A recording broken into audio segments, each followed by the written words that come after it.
हर किसी का अपना एक लक्ष्य होता है कि उसे जीवन में क्या करना है और क्या बनना है, लेकिन जैसा आप बनना चाहते हैं वैसा नहीं बन पाते हैं। क्या आप इसका कारण जानते हैं?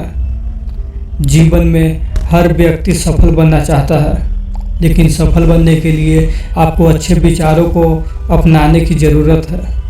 गौतम बुद्ध के उपदेशों से आपके जीवन में सकारात्मक बदलाव आते हैं और इससे आपका जीवन बदल जाता है।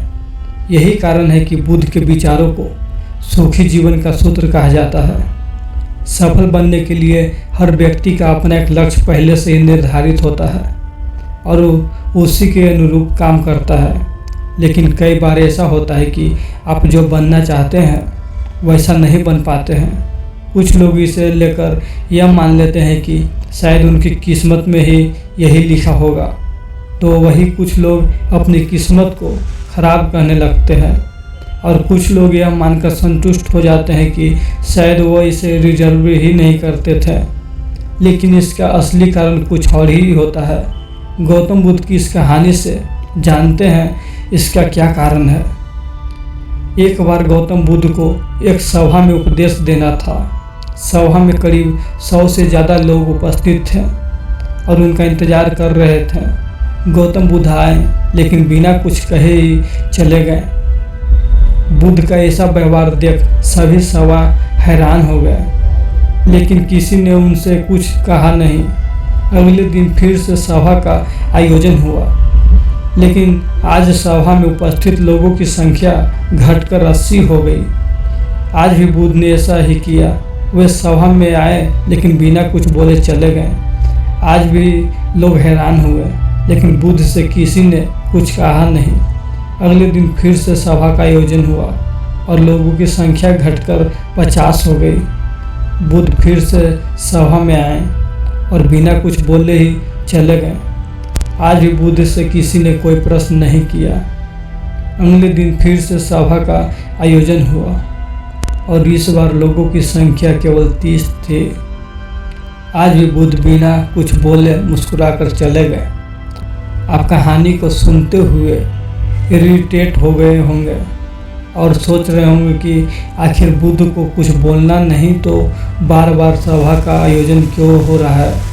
ठीक इसी तरह सभा में मौजूद लोगों को भी गुस्सा आ रहा था, लेकिन इसका जवाब जानने के लिए आपको धैर्य रखना होगा। अगले दिन फिर से सभा का आयोजन हुआ और आज सभा में केवल 15 लोग ही उपस्थित रहे, लेकिन आज गौतम बुद्ध ने अपना स्थान ग्रहण कर लिया और उपदेश देने के लिए बैठे गए। बुद्ध ने जिन 15 लोगों को उपदेश दिए वे उनके बिच्छू बन गए और इन लोगों ने आगे चलकर बुद्ध के ज्ञान को अलग अलग दिशाओं में फैलाया। एक बार इन लोगों ने बुद्ध से प्रश्न किया कि सभा का आयोजन होने के बावजूद भी आप क्यों कई दिनों तक बिना बोले ही चले जाते थे। बुद्ध ने उत्तर दिया, मैं उन लोगों को खोज रहा था जो लायक हो।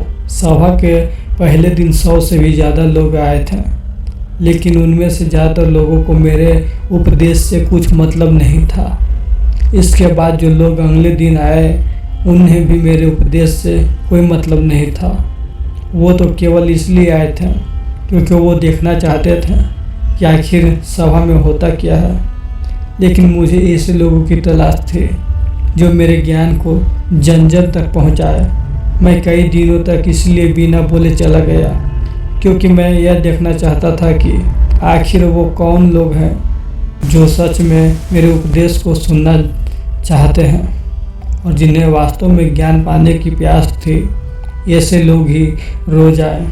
गौतम बुद्ध कहते हैं कि जिनके भीतर धैर्य था उन्हें मुक्ति का मार्ग मिला और जो लोग जल्दबाजी में थे वो आज घर पर बैठे हुए हैं। बुद्ध कहते हैं कि जिन लोगों में धैर्य का गुण होता है वे जीवन में कुछ भी पा सकता है, फिर चाहे आपका लक्ष्य कुछ भी हो। बिना धैर्य के कोई भी सफलता के लक्ष्य तक नहीं पहुंचा जा सकता है। आज भाग दौड़ भरी जिंदगी में लोगों में धैर्य नहीं है। सभी में जल्दबाजी और शीघ्र अतिशीघ्र किसी कार्य को करने की ओर मची है। लेकिन गौतम बुद्ध बताते हैं कि अपने भीतर धैर्य को कैसे बढ़ाएं। बुद्ध कहते हैं कि निरंतर अभ्यास से हम अपने भीतर के धैर्य को बढ़ा सकते हैं। यानी आप जो भी बनना चाहते हैं उनके लिए धैर्य की आवश्यकता है।